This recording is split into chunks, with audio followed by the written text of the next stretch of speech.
I am Madison Timmons. I'm Chris Susie. And we're paranormal specialists who live in the most haunted city on earth, Savannah, Georgia. Every day is Halloween in our line of work, so join us as we spin true tales of haunts, murders, and disturbing Savannah history.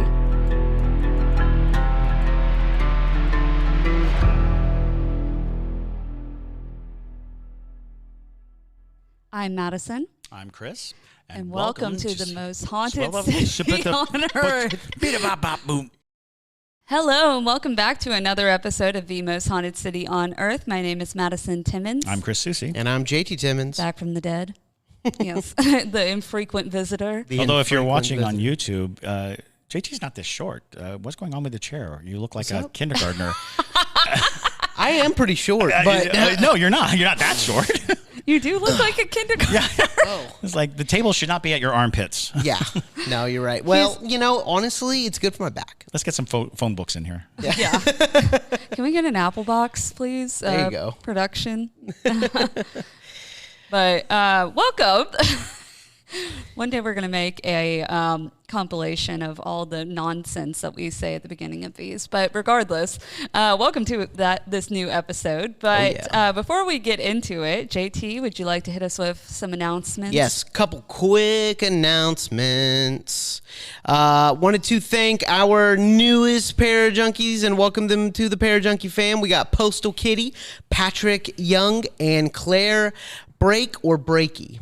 All right. Thank y'all so much. And we really look forward to, giving you some really good, fun, exclusive content, early release content, and meeting you on Parajunkie Day 2023. That date will be released here soon. We're planning it right now.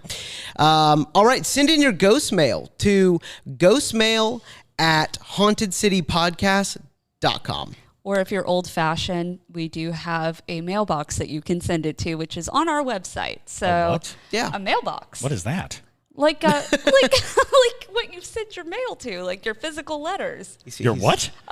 He's joking, baby. Oh my God! Lord! Listen, y'all. Woo! It has been a week. Leave me alone, please. Alrighty. Anyways, okay. Well, and regardless, if you are old school, you can send us physical papers or things like that. For sure. But basically, Ghost Mail is your personal horror story. Or like if you live in a small town and they have a local horror story, we'd love to read that too. Local legends, local ghost stories. Anything we haven't heard of, or if we even, Chris has heard of a lot. So maybe stuff we have heard of.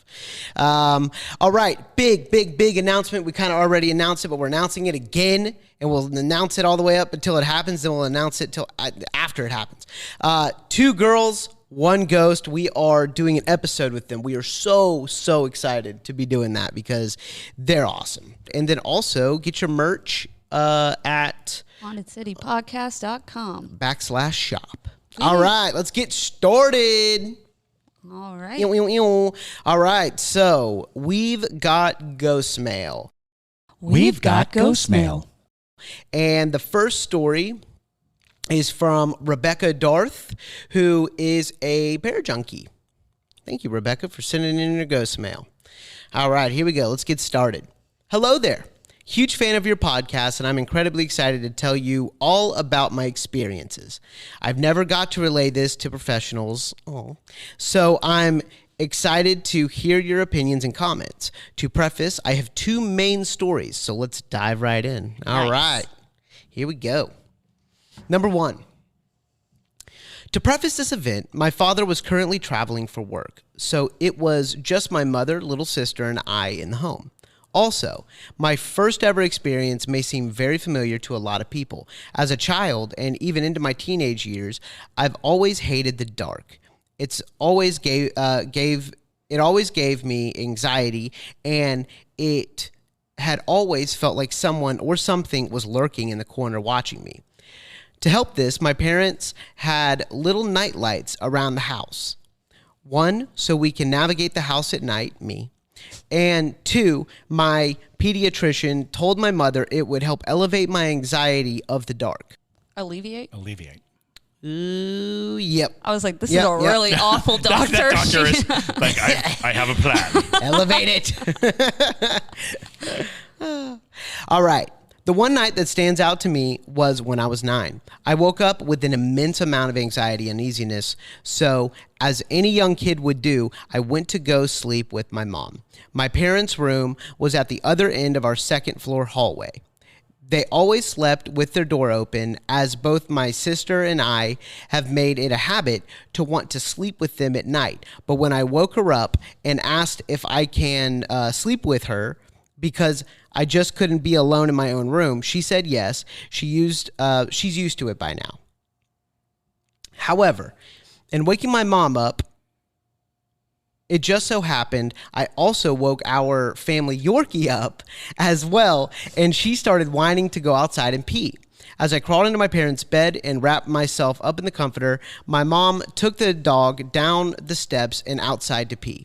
I remember turning to my left side and nuzzling closer to my parents' blanket. It felt warm and safe, and I shut my eyes to begin falling back to sleep. However, in all caps, within the matter of seconds of me shutting my eyes, I heard footsteps coming down the hall to my parents' room and then just stop right outside their open door. At first, the pit in my stomach was small. I was confused as to how fast my mom was taking the dog out, but also confused as to why she just stopped at the door. I called out to Mom. Mom? I opened my eyes to peer over the comforter, and I froze in terror. It wasn't my mother standing in the doorway, but a figure with a white face, no facial features, dressed in black. Whoa. Nice. All right. That's like immediately thought of Slender Man. Right. Yeah, right. I remember closing my eyes thinking, this isn't real. It's just my eyes playing tricks. But when I opened them again, the figure was still there, and I knew 100% it was there because adjacent to my parents' room was our second floor bathroom. And from where I was laying, I could typically see the night light plugged into the wall. The figure was completely solid. I could see the light illuminating the wall, but the entire light and honestly restroom door was completely obstructed by this thing. I could feel my heart racing faster and faster, and all I wanted was my mom to hurry up and come upstairs and save me. But I'm not making this up. I felt like if I didn't do something quick, my mom wouldn't be able to save me. With quick thinking, I remembered my parents keep their TV remote in between their bed pillows. So I slowly start reaching my arm to the remote so I can turn the TV on and at least scare this thing or see it better. Once I felt the remote and got my hand in position and started clicking the power button, nothing. I remember thinking, okay, in the count of 3, I will quickly sit up and point the remote at the TV and turn it on. Then I counted in my head, 1, 2, 3. I clicked. With one swift movement, I clicked the button and the TV turned on. Light illuminated the room. I whipped my head to see the figure, but it was gone. The feeling of dread and fear subsided with it. Or maybe it was the fact I was running to pure adrenaline, and that was the only thing I could feel. At this point, I heard my mom and dog coming back up the steps. As I cuss words you not, Jameson's listening. As I cuss words you not, I can remember this as clearly as day. The only reason I know I did not dream this was because as I was sitting up in my mom's bed, she goes, "Why did you turn the TV on?" "Mom, there was someone in the hallway." "You were probably dreaming. Turn the TV off and we can get some sleep," she said. I had to beg her to keep the TV on at night, and from that night on, I slept with my parents until they ended up getting me a TV for my room. And from the time I was 9 till I was about 17, I slept with the TV on because I never wanted to see that thing again. It wasn't until like 15 to 16 when I learned about the Hat Man on the internet. But I honestly don't know if I can classify this figure as the Hat Man since I don't recall it having a hat. So that's the first of 2 stories. I guess we can discuss the first story. Let's do that. Yes. And I just have something super quick to say because I know y'all are going to just dive right into this. But I think Rebecca, that the thing didn't go away. I think it was below your bed. Well, that's just mean. You're just awful. Anyways, so on a serious note, I don't think it's the Hat Man either. Having seen the Hat Man, at least my experience, he didn't have a white face. And yeah, no one has ever suggested that you could tell the complexion. Right. You know, the Hat Man is generally a shadow, like a very, very pronounced shadow with a wide brim hat. Yes. Or with a hat of some form that you can identify. Yeah. Yeah. And I think it's just some kind of either low energy entity that's kind of just lurking for reactions. Because a lot of times when you have experiences with low energy beings, they're looking to evoke the most intense reaction they can get out of you, which is usually fear. Because we output a lot of fear or a lot of energy when we're scared. Yes. And so it sounds like it was probably something of that nature. It's interesting because I actually have a fairly similar experience with something not that looked the same, but behaved the same way. Because when I was a kid, like I said, grew up in a haunted house. Y'all know this, but I always was so scared of this weird entity that would show up in my room. It was just gray. It was very gray, and I hated it. It would stare at me all night, and I was so scared of it. And so, interestingly enough, I would always go to my parents' room because that's the safest place in the world is to go sleep in your parents' bed because demons can't get you. It's scientifically proven. Demons cannot get you if you're in your parents' bed. But what's interesting and why I say I kind of connect this is my parents have always slept with their TV on. My mom needs it to like fall asleep. She needs like that kind of like white noise. Yeah, white noise. And it would always stand at the doorway because they would have their doors open because a friend of mine broke their doors and they never got it fixed. So it would always be open. I would see it there, but it felt like it couldn't come in. And I'm wondering if there's something to do with the TVs, with these low energy beings that's messing with them. A long, long time, TVs were used as a conveyance for paranormal research, turning them on and off, creating that static discharge that comes from TVs because TVs are receivers. They also create a white noise, like if you're on a channel that isn't receiving anything, that disbursement of light and of shape and of all those things. People have seen things in the static of TVs, and they use it much the way that you would use a spirit box. You turn the TV on to a channel that isn't receiving, and you just kind of listen. I mean, I think they touch upon that in poltergeist movies. So TVs and ghosts, lots of stories that go with that. But I think what's interesting too is there is, I think, a subclassification of entity that we don't generally talk about a lot, but I tend to call them threshold entities that are stuck on one side of the door. And they fall into a class that I call watchers. There are a lot of ghosts that seem their primary goal is to just observe, just to watch. And it creates a very uneasy sensation to be watched. Hat Man actually falls into that because a lot of times Hat Man does not interact. He's simply present, and you sense that he is watching you. He's looking at you. And to have anything just sitting in a room staring at you, very peculiar, but it's a pretty ancient thing. We actually had a whole idea of angels, guardian angels, whose only position is to watch you, is to watch over you. And when you really think of that, it's like, oh, yeah, there's an entity that watches me every second of the day. I don't know how I feel about Santa Claus. You know, it's like, I'm not sure I want something watching me all the time. But there is that fascination, which is when you catch sight of one of these things, you catch sight of something that is just standing on the threshold looking at you, the dread that builds and builds and builds comes from this notion that at any moment it will stop watching and start doing. Right. And I think that's exactly the reason why it's so unnerving is because you're like, why are you doing this? Right. What do you get from just watching me? Yeah. Are you feeding off of me? Are you, getting weird, voyeuristic, like watching someone's life, because you watch a person's life and it's like, am I vicariously living the life of the person I'm watching? Is that parasitic? Are they now attached to you, hoping that all your triumphs will be their triumphs? And it raises a lot of questions. Yeah, It does. Madison, I have a question for you. You said that it was low energy, but how could it be low energy if it's blocking a nightlight? Like if it's that solid?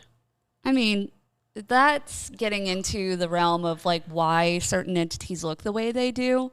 And I feel like it's less to do with their energy levels and just more how they present. Because I find that the entities are like mostly one solid color or just like two solid colors or something. It doesn't take as much energy as it would be to, necessarily like show like facial features and things like that, which would take more because you got to they have to actively be like, I have this shaped nose, I have this shaped eyes, I look like this, I'm blonde haired or whatever. And it's probably worth noting that low energy does not necessarily suggest that they're incapable of action. A lot of times what a low energy entity is an entity with a singular purpose, thereby negating all other needs. Okay.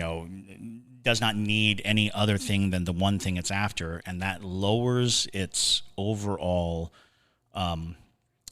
communicability. Okay. So it becomes less and less like a person who can converse, or because it becomes singular in what it's trying to achieve. And the more singular it is, the less energy it needs because it only wants the one thing. If all it wants is to pick your nose, it will not waste any time talking to you, anytime, trying to, but that doesn't mean when it gets its finger in your nose, you're not going, whoa, whoa, whoa, hey, out of my nose. So it's worth noting that low energy does not mean incapable of action. It just means that where they spend their energy is more singular than it is, intelligent, or is a back and forth. They don't want a back and forth. They're like, I'm not giving you nothing, but you're going to give me what I want. I see. Which is why they're dangerous, because to say low energy makes it sound like they're not dangerous or that that they can't affect anything. They can. They're just not interested in what you have to do. They're just not all that interested in the wide, breadth of existence, which is why they can lose their shape. That's why they don't feel the need to present like, a familiar face.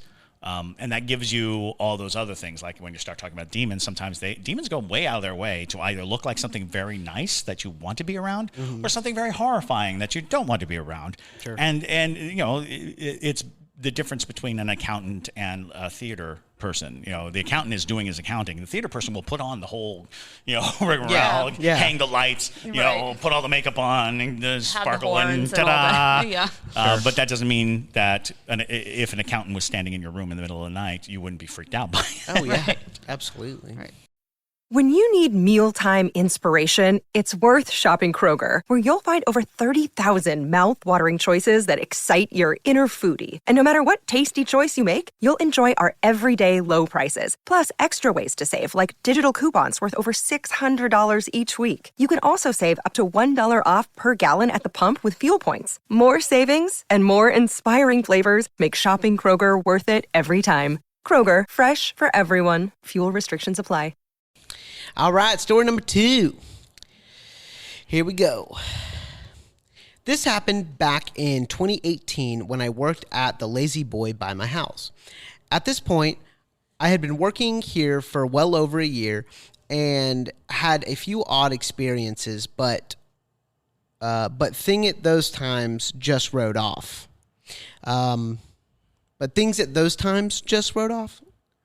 One night, my manager and I were the only two on the schedule, and the day had been very slow. We only had a few hours left, and we were not expecting any more people to walk in, so we just started chatting. My manager knew I had a large interest in the paranormal, so she and I started swapping stories. I told her my Hat Man one, and she told me her house stories. As we were laughing and joking, I had asked her, "Have you ever noticed weird things here in the store?" Her eyes grew huge and were like, "Yes, all the time." She had explained to me that when she opens in the morning, the cabinets in the kitchen sometimes were open. Or the restroom light would be on. She knows for a fact this couldn't be someone else to blame for a sloppy closing because she was the one who would close the night before, and it's in the routine to turn restroom lights off and make sure the store is clean for the next morning. She also recounted the one morning where she had to call our GM to ask if there was any work being done on the roof because it sounded like someone was walking on the roof. The answer she got was no. I had told her that one time when I was closing and cleaning up the showroom, I heard a sound like a ton of price tags had fallen off wall decor. So I ran to go grab them, but when I got there, nothing was out of place. As I examined the area closer, I realized the sound I must have heard was the plastic leaves of a fake flower hitting each other. Bizarre, but I was like, it was just probably the AC or something turning on and blowing the leaves. As we were joking and talking, I informed her about the store's location. Believe it or not, our store is on a hill, and behind the hill is a hotel and an old 1800 cemetery and a creek that runs right under the store itself. That's a pretty cool store. And down the rest of the hill. So I was telling her how there are theories that running water amps up spirit activity, and who knows, one of the ghosts at the cemetery could be chilling here at the local Lazy Boy, relaxing on one of them recliners. That's what I was literally thinking. I was like, yes, the haunted recliner. The reclining ghost. At this point, a couple came in, and my manager went to assist them. These people were in the store for about 20 minutes, and from where I am standing, I have a full view of my manager and these two people. Also, to lay out the store plan in more detail from where I was standing, the sales floor is in the front. There is a back area with desks and a warehouse. So if I was standing there, I was at the desk looking out onto the sales floor. To my right, down a short hall, is the entrance to the warehouse. As my manager was talking to these people and trying to sell them a chair, our back warehouse doorbell went off. This only goes off when our loud 12 by 12 garage door opens.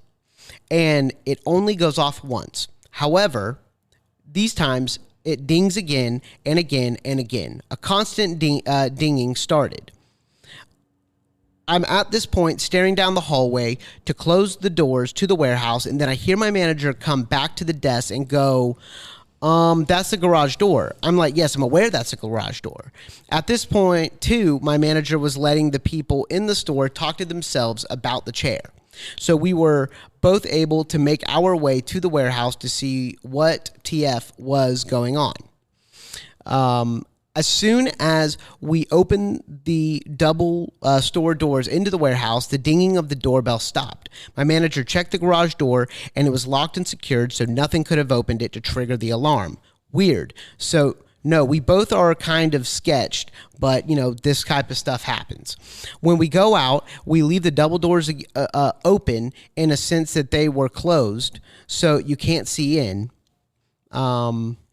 Open in a sense that they were closed so you can't see in, but you can shove them open.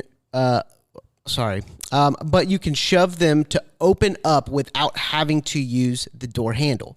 My manager ends up selling one of those chairs off the floor and gets the people out. Since I'm not a fancy manager, I was the one who had to grab the dolly, and that was out and take the sold chair back to the warehouse to live until these people came by another day to pick it up. I loaded the chair on the dolly and started wheeling it back down the short hallway and to the half-open doors of the warehouse. And as I'm pushing through the doors, a high-pitched scream, what I can only describe, and multiple girls screaming at the top of their lungs, just erupted from the warehouse right at the doors into the store where I was. Respectively, in the moment, I didn't quite comprehend what was going on and thought I was losing my mind until I turned around to my manager standing at the back desk white as a ghost. with fear across her face. And that's when a freaking Scooby-Doo moment both screamed at the top of our lungs and hauled butt across the showroom and to the front door. It wasn't until my manager reached the front door when she went, "We just can't leave." That was probably just the AC turning on. At this point, we were both nervous, laughing, and we get back to work. We were completely still freaked out about the whole thing that just happened. So even though it was mainly my job, we picked up the store together, made sure the sold chair was in the warehouse, ready to go while together. We didn't leave each other's side that entire rest of the night, which was like for another 30 minutes. It wasn't until a few days later when I was closing with her again did she say, "Can I be honest? I've worked here for a long time and never heard the AC make that sound." And I'm like, I agree. After this event, weird things started to happen, one of which was something kept activating our fire alarm system. Every night around 11 p.m. for a month, the fire alarm system would set, and the fire department would have to come out in their engine and check the store for fires. It got to the point where my GM had 2 fire marshals come out to check the system. The alarm company came out, an electrician came out, all of these professionals came out. They could not figure out what was wrong with the system. This was also the same time where the pressure of work in college got too much for me and I had to quit. And I can never forget my manager telling me that week when I quit was the first week in a month the fire alarm system didn't go off that night. I honestly think that whatever the spirit was not good and attached itself to me for a while. This was also the time I had to get help for depression and other things. This was also the very last paranormal experience I had to date. Thank you, Becca. Wow. That is the most haunted lazy boy in all of America. Although we should point out that retail stores are amazingly haunted. There are countless accounts of retail stores being incredibly. For a long time, there was like a Toys R Us that was famously haunted. Here in Savannah, that's the worst place to be haunted. Here in Savannah, there was a Kmart that was supposedly super haunted, which is now the Home Depot. Over on Victory, yeah, and it's what's fascinating is when you think of these big like industrial places that don't seem to have any warmth or any life to them, that does not negate the chances of there being a ghost. However, having said that, I wonder if the ghost wasn't attached to you going into the place. Yeah, I thought the same thing when she said that she had after she had left, all the things stopped kind of happening. Mm-hmm. I'm like. That sounds about right. So, and it was probably getting more and more strength from the more and more that you were able to identify and experience it. It is definitely ghosts are a strange phenomenon because once you have enough of an encounter, the door is open in your brain, and those encounters can come again and again and again. And even more intriguingly is you might have gone into that store with a ghost and it found a home. When you left, it didn't need anything more. It may have stayed there. The reason why you're not seeing it anymore is because it attached to the building. But, I mean, that is a very good possibility, especially given the story of the white faceless entity that you saw when you were young. It could have been that entity. That entity could have been following you around, looking for a place that had the right combination of energy. And cemetery nearby, water, flowing under. Flowing water is a big part of a lot of supernatural beliefs. If you are above flowing water, you have the drumming of spiritual energy is very high, so much so that old cultures used to pray to the gods of flowing water not to kill them, and when they built bridges over them, there was a lot going on that you can kind of suggest the lazy boy was positioned in such a perfect place to be like a lightning rod for supernatural occurrence. And it gave it a comfortable place to rest. And in it's between. like kicking its feet up, like, Yes. oh yeah. And it's like, I got the river, I got the cemetery, and I got this here recliner, and that's all I need. Why is it a hillbilly? Why? I don't know. Why is it a hillbilly ghost? I don't know, but that's just what came to my mind personally. I'm just picturing the white faceless ghost with this thick accent. He's like, I'm going to smoke me a cigar, kick my feet up, and let the river flow. See, in my head, I had a totally different voice. I think I thought he was British. Yeah. Here we are. Every Really, ghost is British. Exactly. Oh, good show. That's so funny. All right, moving on. Here we go. This one is titled My Sleep Paralysis Story. Oh, no. Oh, yeah. The head. All right. Hello, my name is Gerard. It's okay if you mispronounce it, LOL.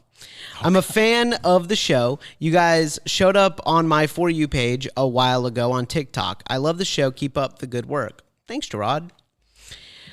So, about my sleep paralysis story. I remember one night sleeping at my mom's house on the second floor one winter night.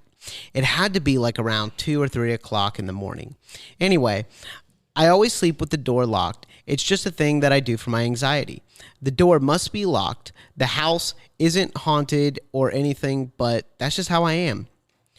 So as I was about to go into the REM stage of my sleep, the door opened like a jar of the way. I remember this sort of black mass coming into the room. First, it was like a mist. Then it took form in a matter of seconds. It had a human shape, but not fully based off of its features. But I knew that it was trying to become human. It slowly crawled to me with one face. Then it changed its face again and again until it got right up to my face and changed into my sister's face. I was able to break free from the paralysis by clutching my fist. When I fully awakened, I looked at the door and it was still closed and locked.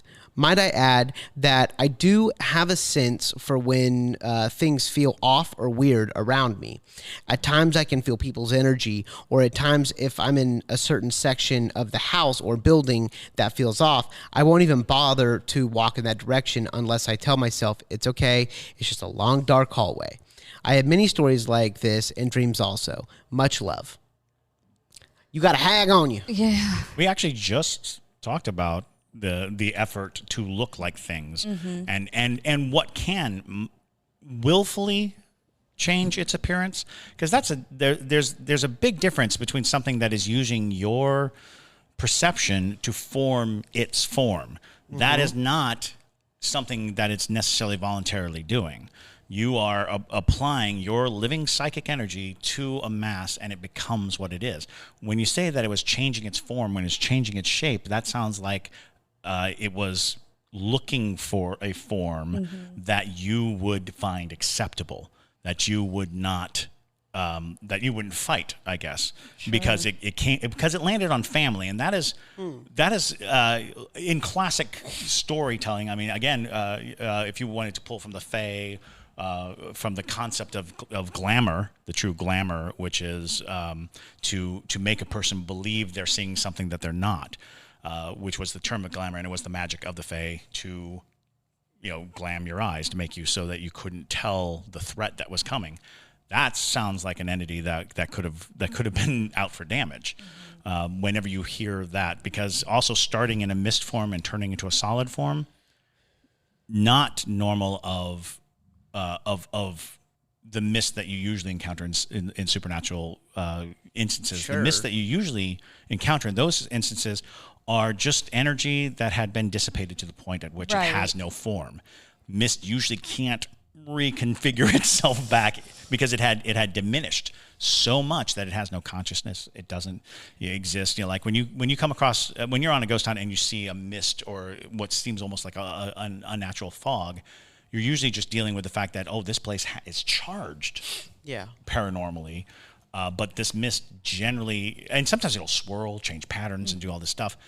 But if it's if it's reforming, if it's reconstituting itself, then you're dealing with something that's a bit of a shapeshifter that has the ability to shape. Yeah, I was going to ask, Yeah. is this like textbook hag or Hags are a whole different beast. So it's in not their a hag. own. Hags are physical. Yeah. People mistake the magical properties of a hag as to making it highly spiritual, but a hag is actually a physical entity. like a goblin or like a It like leans comes more in- into the succubus realm of things, just without the sexual nature of it. Depending on who you ask. That's very true. But You know? it is. It's the idea is that it is a classification of creature that has magic abilities versus a spirit that is infiltrating. Okay.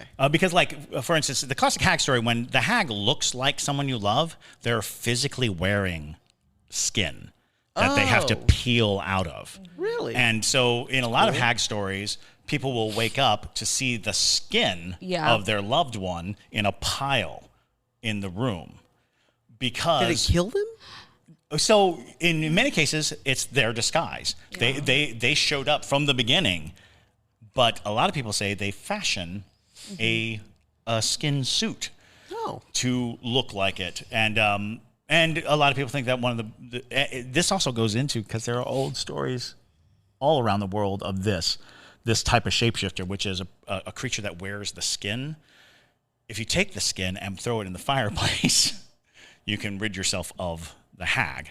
But in some instances, it's a backfire. If you do that, then the hag will kill you instantly. It won't bother to feed on you. It'll just kill you and then take your skin and go around looking like you. The hag also has it uses that as mostly like a tactic to show dominance, truly, because there have also been people who have said that they hang it on your front door to say like they've claimed you. Oh yeah, sure. Because what the hag kind of is believed is that it's somebody, can be generational. It's also somebody in your community usually. So not necessarily, it doesn't have to be a family member, but it could be just somebody like, oh, I know her. I've seen her at Publix or whatever, you know, Sure. and she shows up, because usually most people have said that they watch them peel the skin off, Yeah. and then they come out of it. Okay. This sounds more like a non-human entity that's looking to, you know, do whatever its bidding is. Sure. Versus, Especially moving in an inky Yeah. mist. The inky mist kind of gives it away. well, you know, anytime something is trying to figure out what looks the most human, that's like a dead ringer of something that was never human to begin with. That's why a lot of times when you see like imagery of demons who are portraying themselves as humans or things like that, there's usually something off. Yeah. You know, like The classic is the one cloven foot. You know, the demon of the highest order can look very human, but the reserve, you look down at the foot and see if one of the feet isn't like clubbed or, you know, in some Yeah. way cloven, because they can't get it completely right. It's the plat eye is an example of that, Yeah. because in the Low Country there's a creature called the plat eye, which attempts to look human but doesn't get it quite right. And the most common not right is one eye instead of two, and sometimes it's two mouths instead of one, and sometimes it's like this. And one of the worst, and this, I'll send out an apology to anyone who has a hair lip. But a hair lip was oftentimes, in many cultures, a designation of, oh, this creature didn't get it right. You know, they couldn't get, like this, they got so close to being a human. So a plat eye that had gotten so close, and the only thing is the lip. And what's interesting is that's true of vampiric lore. Vampires supposedly, hair lip, you know, and these like you're so good at looking human, but you just have this one thing Yeah. that isn't the same as everyone else. Interesting. Which is, you know, just gross prejudice on the part of Right. you know, generations and generations of people who are just really bullies. yeah. Oh, and I mean, like a lot of folklore comes into realms of prejudice and Right, things sure. like that. That's a whole different topic that we could probably break down in this podcast, maybe a Parajunkie episode. But Yeah. yeah, it's But it should just send alarms in your head of like, yeah, that's definitely not something that is ever been human. Nor Yeah, the fact that you will said ever that you be. saw face after face. Right. It's It's like a Rolodex of faces, Right. you know? That sends up a lot of things. I'm reminded of, it's weird. It's the cartoon Avatar, The Last Airbender. There was a beast in there called the Eater of Faces.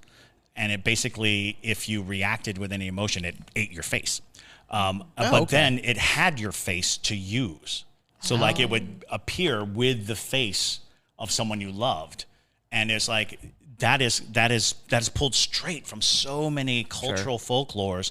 The wolf in sheep's clothing, the concept that evil will try to take this pleasing form, and it'll try to get as close to you as possible. So even the hag stories are oftentimes your loved one, your husband, your wife, is a hag, is this entity that is disguising itself as what you love in order to get close enough to you to feed off of your life or to kill you. So yeah.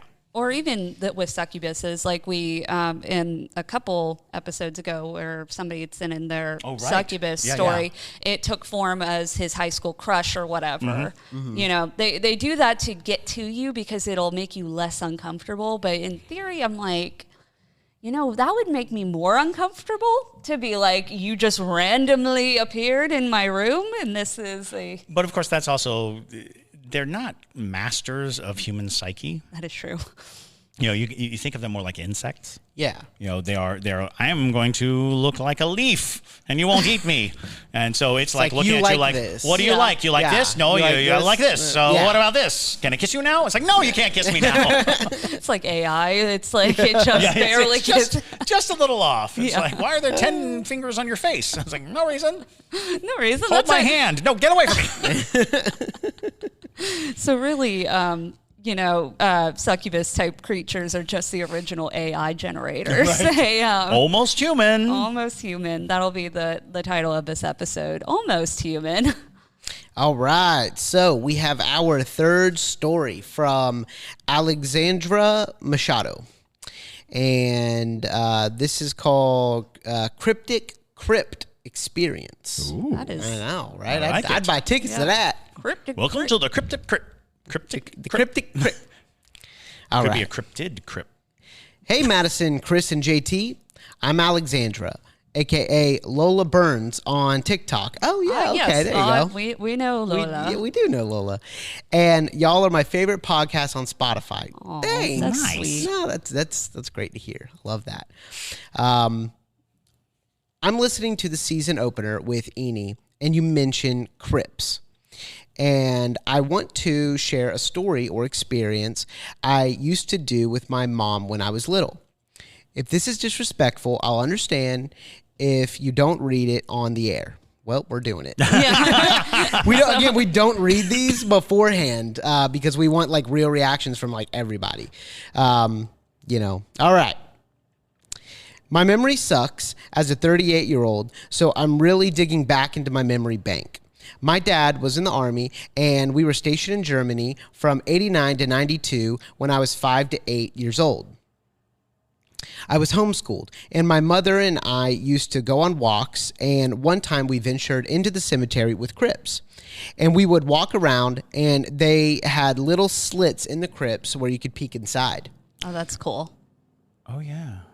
I think I actually know this cemetery. Oh, really? Yeah. Like, is that just Or it unlocked might be- a German memory? Well, I was going to say, it might be normal for all of Germany, but there was a cemetery that we went to in Grafenwehr, I think. That was like, anyway, I'm sorry. Didn't mean to interrupt. No, it's all good. No Send worries. us an update if that is the correct cemetery, though.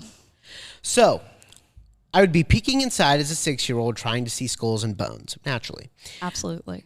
I think my imagination was dreaming up that the bones were from vampires that got in the sun and turned into bones and dust and were placed in the crypt. I was and still am obsessed with vampires, but I don't go into cemeteries and peek into crypts. I was just a wildly imaginative kid, and my mom let me pretend. Anyway, thank you so much for this podcast. I'm so happy to be a parajunkie, and I've been to Savannah once last year, and I love that town. I hope to return, not evacuating from a hurricane, and meet y'all and go on a tour. Absolutely, we'd love to have you. Thanks for reading, and if you don't use this because it's disrespectful, I totally understand. Well, we used it. Stay spooky. It's not disrespectful, disrespectful. if it's there. I mean, you can look into something. It's different if you're, like actively causing harm to the crypt, but, And, it's interesting because if I'm not mistaken, and I want to say 7 or 8 years old, we went to a cemetery, and I don't know if it's the same cemetery, but there were cemeteries that had some of them had doors that had like slots on them, and some of them literally had just almost like windows into them. And I think that there was a time when false burial was so big, where people were deemed to be dead, but then later it was a coma of some type and they woke up. And I think that might have led to the practice of allowing for, if you wake up in a crypt, right, have a way to communicate that you're alive. Like the bell. Yeah, it's the same like the concept. dead ringer, like the bell. That concept of extending the wake. Yeah. Because the wake, the practice of observing a wake is, for the very reason of the word, so often were people pronounced dead, but they weren't dead. And so you let their bodies lie oftentimes on the dining room table. Yes. Waiting to see if perhaps they were misdiagnosed as On the dead. dining room table? Yeah. Yeah, in people's homes. If you go to the Davenport house, they usually have a baby coffin out, and that is why, because especially in the Victorian era, it was very common.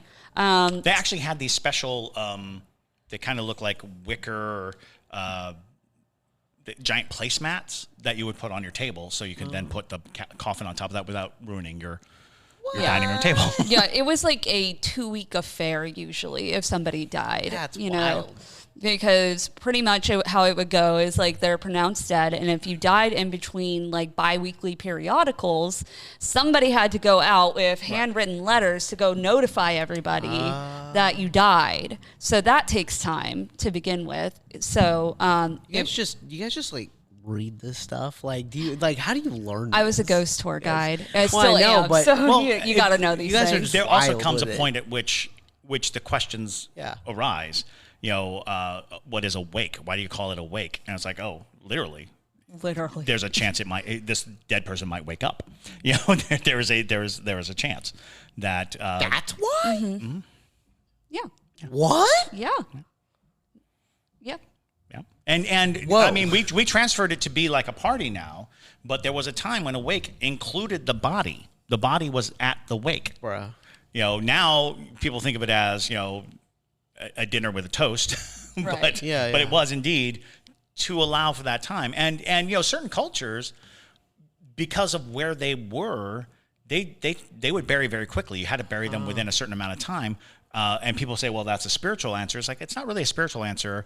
If you lived in a place with lots of scavengers, you didn't want a dead body out, because that brings wolves into your, into your Right. community. If you've got, flesh, hyenas will come out and ravage, the body. So a lot of customs are practical by a lot of measures. Yeah. Okay. So if you go into a lot of the historic homes in Savannah, if the person who built the house died, more than likely their wake happened and their dead body sat in that area for a while. Like Isaiah Davenport's wake was like a week and a half long, I think.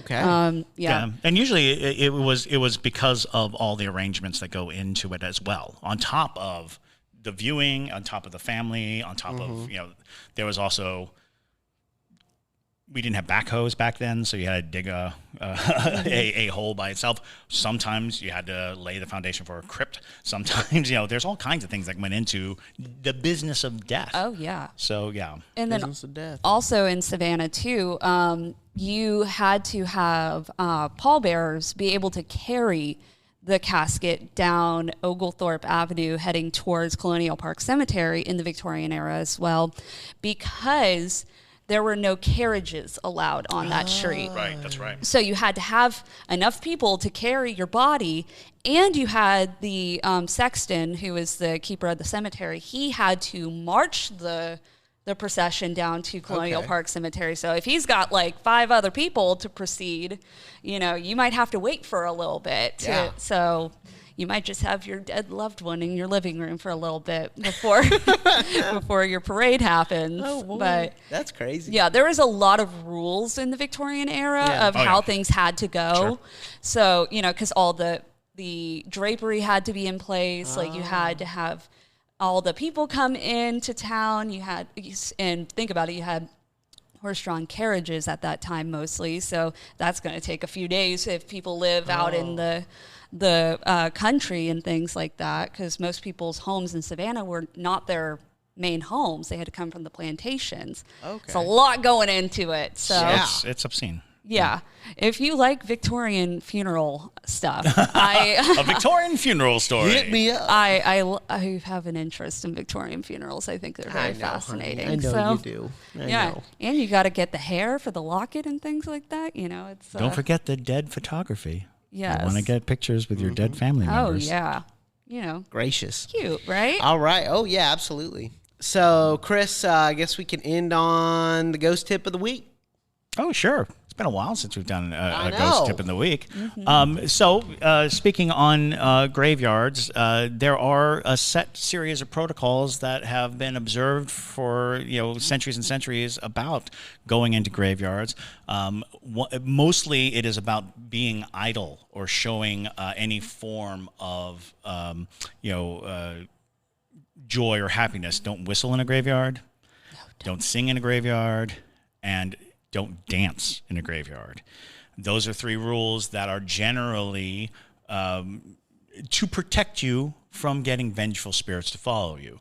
Of course, in modern times, people are like, well, I'm just going to do it, and I'll get a ghost, and I'll get video of a ghost because I'm whistling in a graveyard.